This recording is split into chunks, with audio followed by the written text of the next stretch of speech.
আজকে আমি তোমাদের সাথে ফুলকপি পনিরের একটা অসাধারণ রেসিপি শেয়ার করতে চলেছি, যার জন্য একটা বলে 2 থেকে 3 চামচ টক দই, 1 চামচ লঙ্কার গুঁড়ো, ছোটো চামচের 1 চামচ ধনে গুঁড়ো, জিরে গুঁড়ো, হলুদ গুঁড়ো, পরিমাণ মতো নুন দিয়ে ভালো করে মিক্স করে নেব। আর এতে অ্যাড করব আগে থেকে কেটে নেওয়া পনির আর ফুলকপি।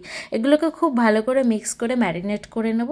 এবার কড়াইতে তেল গরম করে তাতে 2টো শুকনো লঙ্কা আর কিছুটা জিরে ফোড়ন দিয়ে ম্যারিনেট করে নেওয়া পনির আর ফুলকপিগুলোকে দিয়ে দেবো। আর দিয়ে দেবো আদা, রসুন, কাঁচা লঙ্কার পেস্ট আর বড় টুকরো করে কেটে নেওয়া টমেটো, ক্যাপসিকাম। এগুলোকে মিক্স করে খুব ভালো করে কষিয়ে রান্না করব।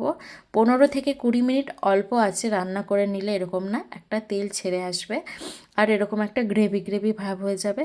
তো আরও খানিকক্ষণ 3 থেকে 4 মিনিট রান্না করে নামিয়ে নেব ফুলকপি, পনির আর ক্যাপসিকাম দিয়ে এই রেসিপিটা। এটা কিন্তু গরম গরম ভাত বা রুটি পরোটার সাথে অসাধারণ লাগে খেতে। তো তোমরাও বানাও আর আমাকে অবশ্যই কমেন্টে জানিও কেমন হয়েছে রেসিপি।